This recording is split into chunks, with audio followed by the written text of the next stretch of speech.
Animation cinema shorts में आपका फिर से स्वागत है। कहानी के शुरू में हम जंगल के बीच बसे एक आइलैंड को देखते हैं जिसके चारों ओर पानी था। उस आइलैंड पर कुछ खूबसूरत चिड़ियों को देखते हैं जो अपने झुंड के साथ उस जगह मौजूद थीं। तभी उनके नीचे एक पत्ता हिलता हुआ दिखता है। असल में उस पत्ते के नीचे एक जानवर था जिसे कहा जाता है पुकू। वो उनसे छिपते छिपाते कुछ फलों को इकट्ठा कर रहा था। उनमें से सभी फल फेंके हुए और जुठारे हुए थे, लेकिन जब उसने एक अच्छे फल को उठाया पर तभी एक पक्षी उसे देख लेती है और उसे पकड़ने लगती है, जिससे वो भागता है। तभी बताया जाता है उसका नाम। इसका नाम है ओली। वो अपने बचपन की कहानी सुनाता है कि पहले सभी पुकू इसी आइलैंड पर हंसी खुशी से एक साथ रहा करते थे। वो खेती करते थे एक फल की जो उन्हें कभी भूखा नहीं रखता था। ओली अभी बहुत छोटा बच्चा था। वो अपने बकेट में जंगल के सामानों को इकट्ठा कर रहा था। वो दिन भर यही करता रहता था। तभी उसकी नजर पत्थर पर पड़े पत्तों पर गई। जब वो उसके करीब जाकर उसे टच करता है तब वो उड़ जाता है, लेकिन उसकी बकेट पानी में चली जाती है। उसका सारा सामान तो पानी में डूब गया। जब उसने बकेट को उठाया तब उसे नीचे कुछ दिखा। वो कांच को जब साफ करता है तब पानी के नीचे की दुनिया साफ दिखती है। ये चीज देखने में उसे इतनी खूबसूरत लगती है कि वो पानी के नीचे जाने की ठान लेता है। ओली अपनी बकेट को काटकर उसमें शहद लगाता है और कुछ पत्तों को उसमें चिपका देता है, जिससे उसका डाइविंग मास्क बन जाता है। लेकिन इससे उसकी सांस फूलने लगती है, जिससे वो उसमें एक पाइप लगाता है और पानी में उतरता है। लेकिन पाइप डूब जाता है, जिससे उसे पानी से बाहर आना पड़ता है। इस बार वो बड़ी पाइप लगाकर दोबारा पानी में जाता है, लेकिन पाइप लटक कर पानी में आ जाती है, जिससे उसे फिर से पानी से बाहर आना पड़ता है। लगता है ओली की किस्मत मेरी जैसी है। लेकिन उसे एक तैरती हुई लकड़ी का टुकड़ा मिलता है, जिससे वो उस पाइप को उसमें लगा देता है, जिससे अब पाइप पानी के ऊपर ही रहता है। उसके बाद वो पानी के नीचे जाकर एक अलग ही दुनिया को देखता है जो काफी खूबसूरत थी। उसमें ऐसी मछलियां थीं जो उसने कभी नहीं देखी थी। घंटों तक वो पानी में रहा। तभी उसने एक खूबसूरत मछली को देखा। जब वो उसके पास आने लगी तब उसके पिता उसे बाहर निकाल लेते हैं। शायद वो मछली उन्हें खाना चाहती थी, पता नहीं। जब ये बात उसकी माँ को बताई गई तब उसे बहुत डांट पड़ी, क्योंकि उसे कहा गया था कि अपने टापू से बाहर मत जाना, क्योंकि बाहर बहुत खतरनाक जानवर हैं जो हम छोटे जीवों को खाना चाहते हैं। लेकिन बच्चा कहता है ऐसे तो मैं दुनिया देख ही नहीं पाऊंगा। पिता पूछते हैं हमारा नारा कौन सा है? बच्चा कहता है छिपे रहेंगे तो बचे रहेंगे। पिता उसे बताते हैं कि ये नाक हमारा सब कुछ है, जिससे हम खतरे को सूंघकर उससे बचे रहेंगे। बच्चा कहता है हम सूंघते तो सब कुछ है पर सब खतरा नहीं होता। तभी उसकी दादी एक कहानी सुनाती है कि बहुत समय पहले ये जंगल और ये घाटी बहुत खूबसूरत हुआ करती थी। हम इस टापू पर पहले नहीं रहते थे जैसे अब रह रहे हैं। हम तो जंगल में बाकी जानवरों के साथ रहा करते थे, लेकिन सभी जानवर भेड़िए से डरते थे क्योंकि वही जानवरों का शिकार करता था। लेकिन एक दिन कुछ विशाल जानवर हमारे जंगल में आए। वो चलते फिरते विशाल जंगल थे जिनको जू कहा जाता था, लेकिन वो अपने साथ लाए जादुई कली। उस कली की वजह से जंगल के कुछ जीव अपना अलग अलग रूप लिए। सारे जानवर बहुत खुश थे, पर तभी एक भेड़िए ने खतरनाक रूप ले लिया। फिर उसने सभी जू पर हमला करके उन्हें जला डाला, जिसके साथ सभी कलियां भी जलकर खाक हो गईं। लेकिन उनमें से कुछ जू भाग निकले। उस भेड़िए ने पेड़ को जलाया, जिससे पहाड़ टूटने लगे और एक बांध बन गया, जिसके बाद उस भेड़िए को नाम मिला भस्मासुर। और तब जंगल के सभी जानवर अलग हो गए और भस्मासुर तब से लेकर अब तक घाटी पर राज कर रहा है। कहानी खत्म होने की बाद उसके पिता उससे पूछते हैं क्यों बोलती बंद हो गई? क्या मतलब?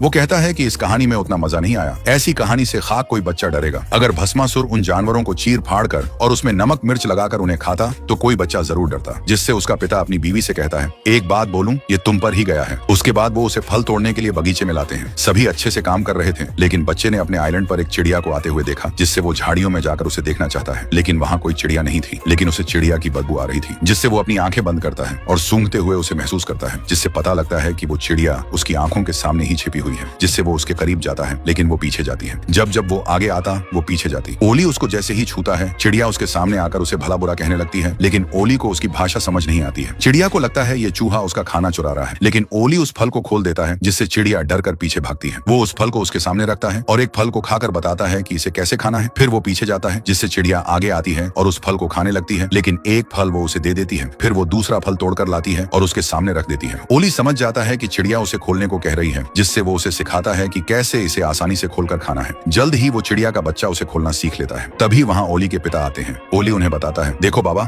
मैंने इसे क्या सिखाया है। जिसके बाद चिड़िया जोर जोर से चिल्लाने लगती है। दोनों बाप बेटे झाड़ियों में छिप जाते हैं। तभी वहाँ उस पक्षी का पूरा समूह आ जाता है और वही चिड़िया उन सभी को उस फल को खोलना सिखाती है, जिससे वो सभी फलों को तोड़कर उन्हें खाने लगती है। ओली के पिता ओली से कहते हैं ओली ये तुमने क्या कर दिया? ओली बस उसकी मदद करना चाहता था, लेकिन वही मदद उसकी सबसे बड़ी गलती साबित हुई। उसके बाद उस आइलैंड पर इन चिड़ियों का बसेरा हो गया। इन चिड़ियों को जैवेन कहा जाता है। तब से लेकर अब तक सभी पूकू इन चिड़ियों से बचते चले आ रहे हैं। तो यही थी ओली की बचपन की कहानी। किसी तरह उस चिड़िया से बचते बचाते वो अपने घर आता है, लेकिन वहाँ उसे ये बात पता चलती है कि जल्द ही खाना खत्म हो जाएगा। जो फल वो उगाते हैं उसे तो जैवेन खा जाते हैं और उन्हें कोई फल नहीं मिलता। अगर ऐसा ही चलता रहा तो सभी पूकू मर जाएंगे। सभा खत्म होने के बाद ओली धीरे से अपने पिता को कहता है मैं आपके लिए कुछ खाने को लाया हूँ, लेकिन उसके पिता उसकी तरफ देखते तक नहीं और वहाँ से चले जाते हैं। ओली को यहाँ सबसे ज्यादा बुरा लगता है, क्योंकि उसके पिता जानते हैं कि उसी की वजह से उन सभी पर यह मुसीबत आई है। ओली को भी यही लगता है कि सारी गलती उसी की थी। आंखों में आंसू लिए हुए वो अपने बकेट को फेंकता है, जिससे उस कांच के कई टुकड़े होकर सूरज की रोशनी से चमकने लगते हैं, जिससे ओली को याद आता है कि आज उसकी जान इसी चमक की वजह से बची थी। जिससे उसके छोटे दिमाग में एक आइडिया आता है। वो उन सभी कांच के टुकड़ों को लेकर ऊपर जाता है और उन सभी जैवेन की आंखों पर चमक डालकर उन्हें भगाने लगता है। सभी जैवेन भाग भी जाते हैं, लेकिन वही चिड़िया जो उसे पहले मारना चाहती थी वो उसके पास उसे दबोचने आती है। लेकिन एक एक्सीडेंट की वजह से पूकू एक बड़े गड्ढे में गिर जाता है। उसकी किस्मत अच्छी थी, जिससे वो कुछ जालों में अटक जाता है, लेकिन तभी जाल टूटता है और वो नीचे लटक जाता है। नीचे उसे एक नीली चमकती हुई कली दिखती है। ओली कहता है कि वो कहानी सच है, जादुई कली सच में है, लेकिन वो उस कली से बचकर वहां से निकलने लगता है और जैवेन पक्षी को भला बुरा कहने लगता है। तभी जाल टूटता है और वो जैवेन का नाम लेते हुए उस कली पर गिर जाता है और बेहोश हो जाता है। उसके घर और कबीले वाले रात में उसे ढूंढने के लिए गुफा से बाहर निकल कर आते हैं। जल्द ही उसके दोस्त को ओली की आवाज एक बड़े गड्ढे से सुनाई देती है, जिससे उसकी माँ आकर उससे पूछती है कि तुम्हें कहाँ चोट लगी है। ओली बताता है मुझे कहीं चोट नहीं लगी है, जिससे वो उसे बाहर आने को कहते हैं। लेकिन जब वो खड़ा होता है तब ये लोग उससे डर कर भागने लगते हैं, क्योंकि उसका शरीर एक जैवेन में बदल चुका था। वो अपनी माँ को आवाज देता है, माँ रुकती है, उसे पलट कर देखती है। ओली कहता है मदद करो, मैं बहुत डरा हुआ हूँ। तभी उसका दोस्त कहता है ओली की आवाज इस चिड़िया के अंदर से आ रही है, इसका मतलब इस जैवेन ने ओली को खा लिया है। तभी इसके अंदर से ओली की आवाज आ रही है, जिससे वो सभी ओली को पत्थर से मारने लगते हैं। उसके कबीले के सभी लोग उस पर पत्थर मारकर उसे पहाड़ी से नीचे पानी में गिरा देते हैं। ओली के माता पिता बहुत उदास थे, क्योंकि उन्हें लगता है कि उन्होंने अपने इकलौते बेटे को खो दिया। जब सुबह ओली की आंख खुलती है तब वो अपने टापू को दूर से देखता है। तभी उसके आसपास के हिरण जैसे जानवर भागने लगते हैं। तभी वहाँ 3 जैवेन पक्षी आते हैं, जिन्हें देख ओली एक लकड़ी के खोखले हिस्से में छिप जाता है, लेकिन वो जैवेन उसे ढूंढ लेती है। ओली उन्हें देखकर डरने लगता है और अपने पास से उन्हें भगाने की कोशिश करता है। उसके इस हरकत को देख दोनों छोटी बहनें अपनी बड़ी बहन आईवी से सवाल करती हैं कि इनके सिर पर ज्यादा चोट तो नहीं आई, क्योंकि जब ओली डूब रहा था तब आईवी जैसे तैसे उसकी जान बचाई थी। जिससे उन्हें लगता है कि पत्थर पर इसका सर टकराने से ये ऐसी हरकत कर रहा है। जिससे आईवी ओली से कहती है तुम्हें चलना होगा जैवेनसीला, जहाँ हमारा घर है वहाँ तुम्हें जड़ी बूटी से बिल्कुल ठीक कर देंगे। तभी ओली नोटिस करता है कि वो जैवेन की भाषा समझ पा रहा है। फिर उसे समझ आता है कि जिस शरीर में फंसा हुआ है वो इन्हीं की प्रजाति का है। जिससे वो गुस्से में अपने पंख नोचने लगता है, मानो जैसे खुद से बहुत ज्यादा नफरत कर रहा हो। जिससे उन्हें लगता है ये पूरा पागल हो गया है। तभी ओली को पता लगता है कि उसे गड्ढे में गिराने वाली यही जैवेन थी। तो आईवी कहती है मैंने उस छोटे चूहे से तुम्हें बचाया। ओली कहता है वो छोटा चूहा मैं ही था और अब मैं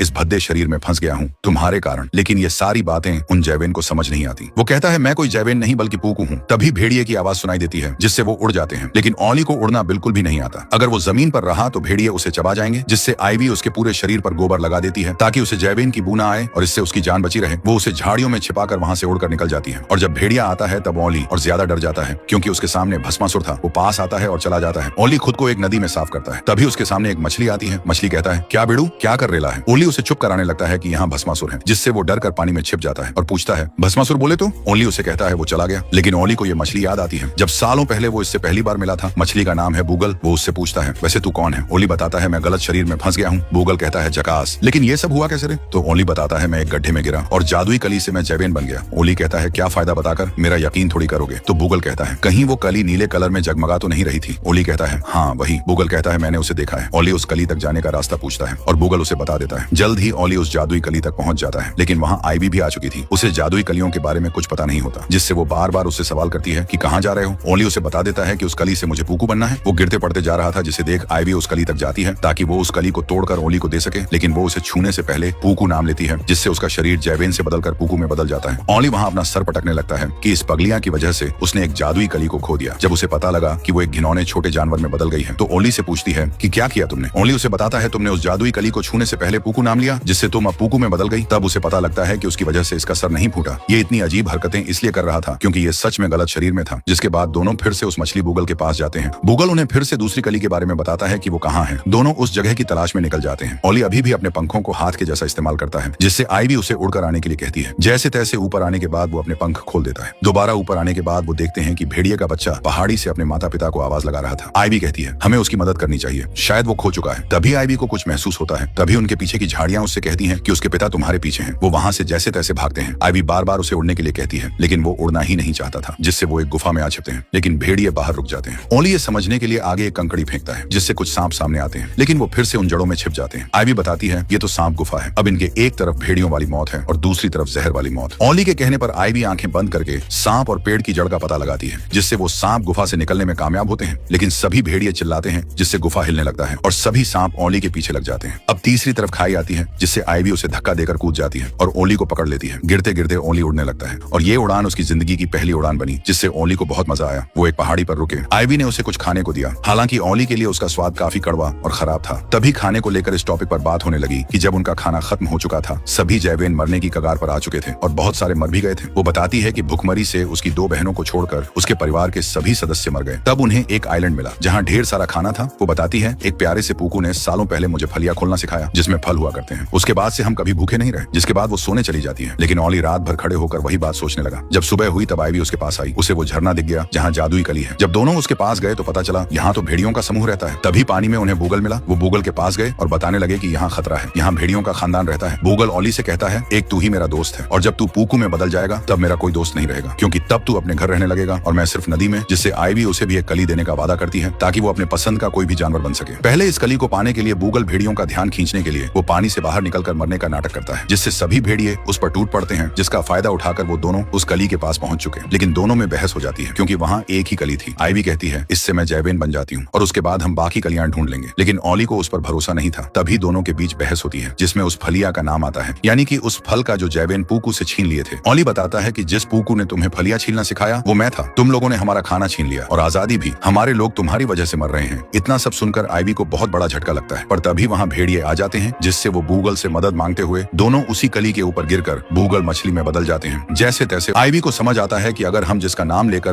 कली को छुएंगे तो उसी जानवर या पक्षी में बदल जाएंगे। ओली कहता है, क्या हम अतीत में जाकर खुद को फिर से बदल सकते हैं? वो कहता है, अब हम मछली बन गए हैं और अब ना मैं घर जा सकता हूँ और ना ही किसी को बचा सकता हूँ। वो कहता है, तुम एक जैवेन हो और मैं एक पूकू, हम कभी एक नहीं हो सकते। वो वहाँ से चला जाता है। बूगल ओली को बताता है, झरने के ऊपर बहुत सारी कलियां हैं, तू टेंशन मत ले। लेकिन जल्द ही आइवी ओली को समझाती है कि जब तुमने मुझे फलिया खोलना सिखाया था तब तुमने कोई गलती नहीं की थी। हम सभी कई दिनों से बहुत भूखे थे और उस दिन तुम एक फरिश्ते के रूप में हमारे सामने आए। तुम्हारी वजह से हमारे कौम के लोग भुखमरी से बचे। और साथ में ये भी बताती है कि हमने किसी पूकू पर कोई हमला नहीं किया था। उसके बाद तुम गायब हो गए, हमें शुक्रिया कहने का भी मौका नहीं मिला। अब ओली को सब समझ आ जाता है। सभी पूकू इनसे बेवजह जमीन के नीचे छिपे रहे, जबकि इन जैवेन से इन्हें कोई खतरा नहीं था। अब कली तक जाने के लिए तीनों झरने के ऊपर जाने की कोशिश करते हैं। बूगल उन्हें एकजुट करता है जिससे वो ऊपर चले जाते हैं। लेकिन अब 2 झरने बाकी हैं। लेकिन यहाँ पत्थर के बड़े बड़े भालू होते हैं। ऐसा लग रहा था जैसे ये कली की पहरेदारी कर रहे थे। वो मछली को देखकर उसे पकड़ने लगते हैं ताकि वो उसे खा सकें। लेकिन वो तीनों यहाँ से भी निकलने में कामयाब होते हैं। लेकिन ऊपर के आखिरी झरने पर भेड़िए होते हैं। भेड़िए का बच्चा फिसलता है और दूसरे झरने के करीब एक टहनी पकड़कर अटक जाता है। सारे भेड़िए नीचे चले जाते हैं। ओली उसे बचाने का सोचता है क्योंकि वो एक बच्चा है। वो कली को छोड़कर उसे बचाने के लिए अपने दोस्तों से मदद मांगता है। ठीक उसके नीचे गिरने से पहले ओली उसे पकड़कर किनारे पर फेंकता है, जिससे बच्चा भालुओं का शिकार बनने से बच जाता है। फिर वो आखिरी झरने तक पहुंच जाते हैं, उस कली तक। ओली और आइवी अपना असली रूप लेते हैं। लेकिन जब बूगल की बारी आती है तब वो भस्मासुर का रूप लेता है। ये दोनों बूगल से कहते हैं, तुमने ऐसा क्यों किया? तो बूगल कहता है, मैं कोई बूगल नहीं हूँ, मैं एक असली भस्मासुर हूँ जिसे जू ने मछली बनाकर इस तालाब में कैद कर दिया। कई सालों से कैद रहने के बाद तुमने मुझे आजादी दिला दी। भस्मासुर बताता है कि जब वो बच्चा था तब उसके परिवार वालों ने उसे मरने के लिए अकेला छोड़ दिया था। बदले की आग में उसने अपना सारा गुस्सा जंगल और उसमें रह रहे जानवरों पर निकाला, जिससे आइवी उस जादुई कली को लेने के लिए जाती है। लेकिन वो उसे दबोच लेता है और उन सारी कलियों को जलाकर उन्हें छोड़कर वहाँ से चला जाता है। ओली पहाड़ी की ओर देखता है जो आइवी का घर है, जिसका नाम है जैवेन सीला। आइवी को बचाने के लिए वो उसे अपने साथ उस पहाड़ी के ऊपर ले जाता है। तकरीबन 2 दिन लगते हैं उसको ऊपर पहुंचने में। ऊपर जाने के बाद वो बेहोश हो जाता है। जब उसे होश आता है तो वो आइवी के बारे में पूछता है। मुझे माफ करना, वो जा चुकी है। ओली रोने लगता है। तभी आइवी आती है और बताती है, मैं तो खाना लेने गई थी।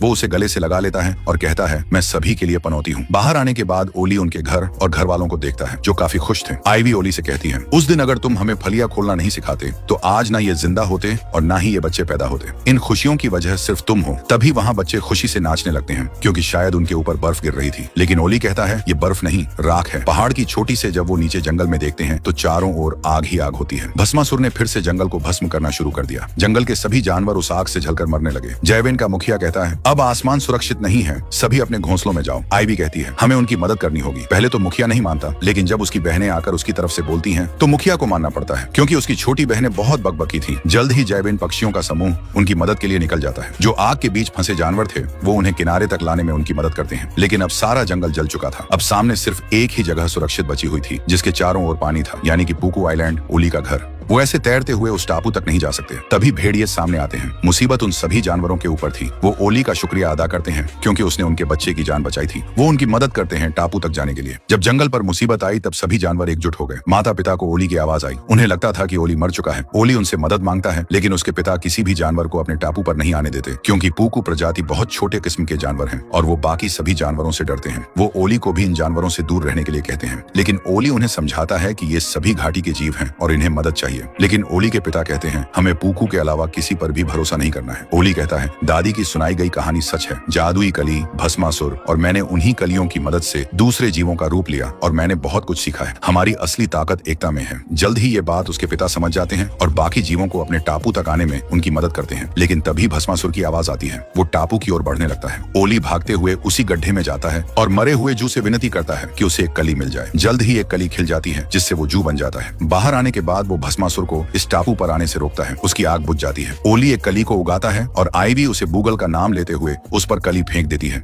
लेकिन आग की वजह से कली जल जाती है। भस्मासुर ओली के ऊपर आकर उसे भी वैसे ही जलाने लगता है जैसे उसने बाकी जू को जलाया था। लेकिन ओली हार मानने वालों में से नहीं था। वो उठ खड़ा हुआ और उस बांध को गिरा डाला जिसे भस्मासुर ने बनाया था, जिससे भस्मासुर बह जाता है। लेकिन ओली भी नीचे गिरकर बह जाता है। आईवी 2 दिन तक उसका पता लगाती है, लेकिन ओली नहीं मिलता क्योंकि ओली मर चुका है। अब शांति फिर से लौट आई थी। पूकू और जैवेन पक्षी मिलकर उस फल की खेती करते हैं। बच्चे हों या बड़े, सभी एक दूसरे की मदद करते हैं। जल्द ही उनके जंगल में हजारों की तादाद में जू फिर से लौट आए, लेकिन वो अपने साथ ओली को भी लाए। उन्होंने ओली को बचा लिया था। सभी जू ने उसके सामने सिर झुका दिया, क्योंकि इतिहास गवाह है जंगल में सबसे बड़ा वही होता है जो सिर्फ अपने लिए नहीं सबके लिए लड़ता है। सभी जू वहीं बस गए और यहीं पर यह कहानी खत्म होती है। लेकिन भस्मासुर अभी तक मरा हुआ नहीं दिखा। इसका सिर्फ एक ही मतलब है कि वो अभी जिंदा है। कहानी अच्छी लगी हो तो सिर्फ लाइक कर देना ताकि हम ऐसी और कहानी आप तक पहुंचा सकें।